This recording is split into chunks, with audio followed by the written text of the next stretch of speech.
vamos lá, fala quem você é.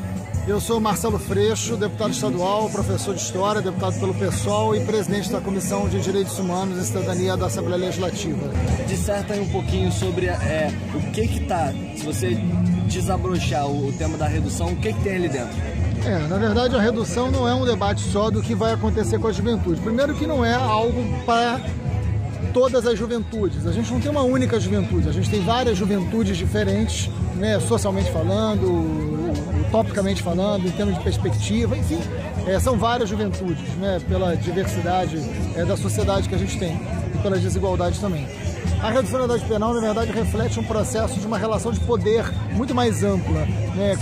Quem faz parte, quem não faz parte, onde que uma sociedade de direitos atinge, a quem atinge, sobre quem que a gente produz medo, sobre quem que a gente inclui. A ideia de direitos humanos é ameaçador para um e é inclusiva e defensor da vida do outro. Então, na verdade, é algo muito mais complexo que simplesmente em que idade que você responde ou não pelos seus atos. Até porque essas medidas socioeducativas já provocam, né? Os números são muito contundentes, assim. O Brasil não é um país que tem alto grau de violência cometido pela sua juventude, muito pelo contrário, a juventude é vítima da violência. Nenhuma razão concreta, racional, justificaria a redução da idade penal. Então é um debate político, um debate de posicionamento político, concepção de sociedade, quem faz parte, quem não faz, que lógica de sociedade será baseada no consumo, no lucro ou nos direitos.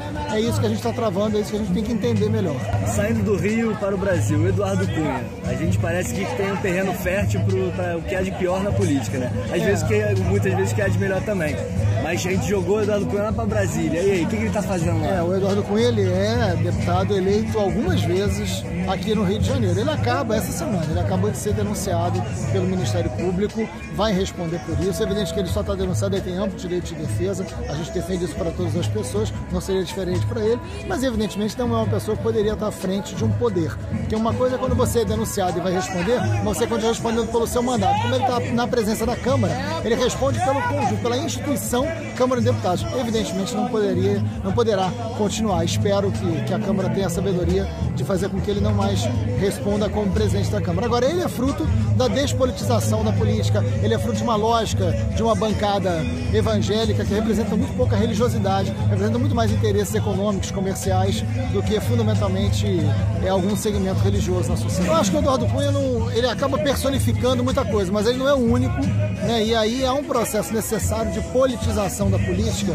de que a gente entenda e ressignifique a lógica da representatividade, né? A democracia está numa crise profunda porque ela está em disputa, e a gente tem que fazer essa disputa da democracia. A democracia ela não amadurece naturalmente, sozinha. O maior desafio da democracia é qual democracia a gente apresenta para ela, como que a gente se organiza. A grande crise da democracia aparece em 2013, quando a população vai às ruas, mas sabe muito mais o que não quer do que o que quer, né? E depois disso a gente elege o Eduardo Cunha. Então isso mostra o quanto é contraditório, o quanto é complexo, e não dá para tratar de forma simples o que é complexo. A gente precisa disputar a democracia buscando nela o que a gente espera de um conjunto de contradições da sociedade. Eu não espero um Eduardo Cunha presidente do Congresso. Outros esperam. Vamos fazer essa disputa. Então vamos falar aí, já falando porque o Eduardo Cunha foi denunciado, tem tudo a ver com o Lava Jato, né? O que você está achando da Lava Jato, sobre esse enfoque talvez excessivo sobre a Petrobras e as outras empresas que ficam meio ali porque tem envolvimento de políticos que talvez não sejam algo... Assim, fala um panorama geral sobre a Lava Jato. Eu escrevi um artigo agora, recentemente, para a Folha de São Paulo, sobre isso. Eu acho que a corrupção é um problema gravíssimo, sério, que não pode se tornar secundário, mas ele não dá conta de todos os debates. Tem deputados, como Bolsonaro, por exemplo, que é um deputado absolutamente conservador, de propostas fascistas, que não é corrupto, né? Então, pela lógica exclusiva da corrupção, você acaba tornando aceitável o que, democraticamente falando, que vai para além da corrupção, não é. Isso não torna o debate da corrupção secundário. Ele é importante. Acho muito ruim quando o setor da sociedade tenta defender, né, alguns aliados seus acusados de corrupção, dizendo, mas existem corruptos em outros lugares também. Isso não é defesa. Isso não pode ser entendido como uma defesa aceitável. Né? Qualquer esquema de corrupção tem sim que ter denunciado. Agora, a corrupção não é uma questão comportamental ou moral. A corrupção ela é estrutural. Enquanto os financiamentos de campanha forem feitos por empresas, né, que fizerem da eleição grandes negócios, é muito difícil você fugir da corrupção, porque você vai ficar buscando grandes heróis o tempo inteiro. E aí o Bertold Brecht tem uma frase sensacional que ele diz: infeliz do povo que precisa de heróis. Ajuste fiscal, né? Você ano passado chegou a não necessariamente fazer campanha, mas defender aí a eleição da Dilma por conta das outras opções, né? Que obviamente era um retrocesso, você deixou isso bem claro, é contra o retrocesso, não necessariamente a favor do governo Dilma, tanto que o pessoal continua sendo oposição. Isso. O ajuste fiscal está sendo democrático? Não, nem um pouco. Não só o ajuste fiscal. Eu votei na Dilma no segundo turno, não no primeiro, porque o pessoal teve a candidatura da Luciana Genro. No segundo turno é voto e veto. Então, ou era a Dilma, ou era o Aécio, uma retomada do PSDB. Eu entendi que aquilo era, sim, um retrocesso, continuo achando isso, mas o governo da Dilma hoje é um retrocesso, né? E essa chamada Agenda Brasil, que se apresenta para salvar o governo, né, de alguma maneira, é, na verdade, o golpe. Né? O golpe não é a retirada da Dilma.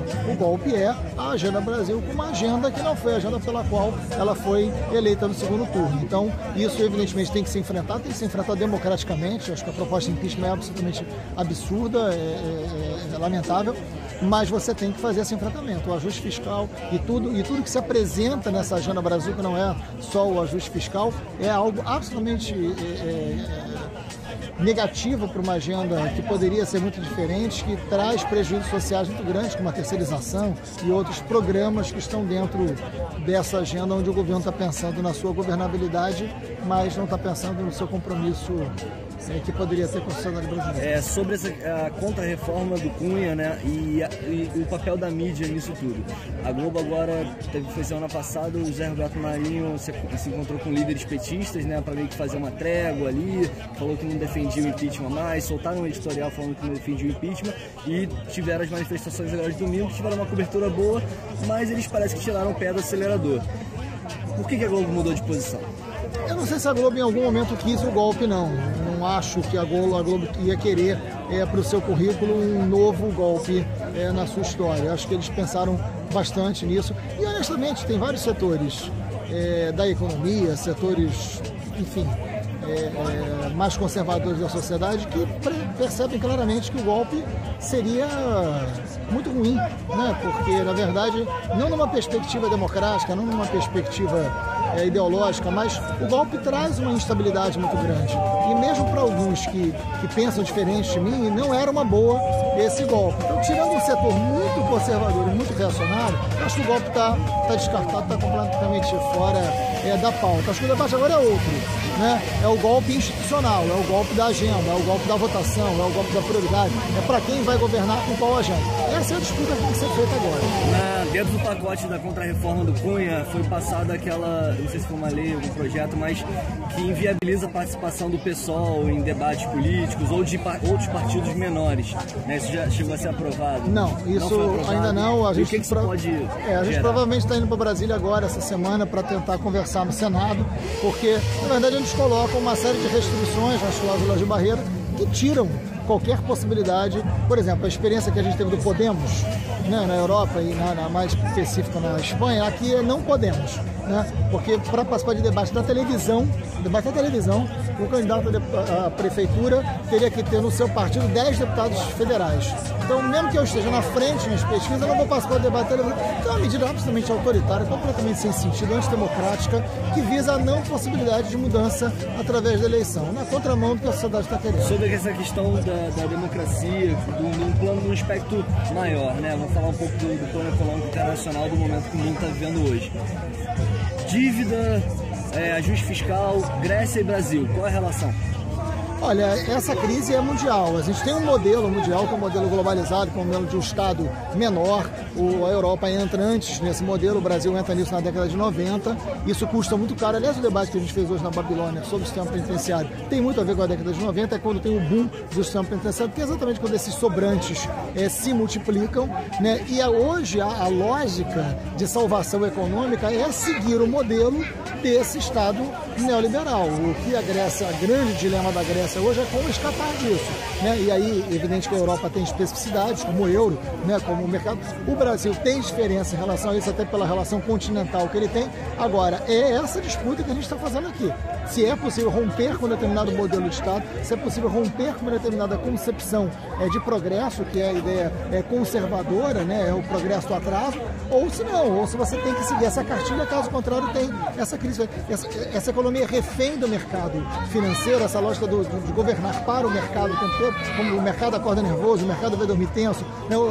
Quanto mais uma sociedade personifica o mercado, mais ela despersonifica as pessoas que estão fora de uma sociedade de mercado. Só falar rapidamente então, a auditoria da dívida, o que é e vai sair?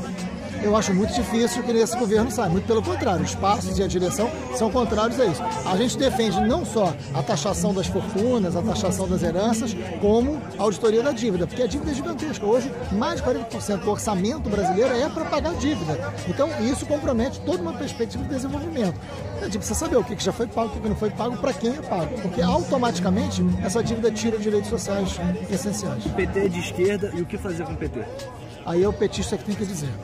Beleza. Não, eu não tenho dúvida nenhuma, eu venho do subúrbio, né? Então, no subúrbio, se você chegar na padaria e pedir o seguinte, olha, eu quero 200 gramas de mortadela, o cara vai dizer, gente, olha, aqui não tem, né? Então tem que ser 200 gramas de mortandela, e esse é o caminho para uma alimentação saudável de uma vida democrática. Vamos mortadelizar? Vamos mortadelizar.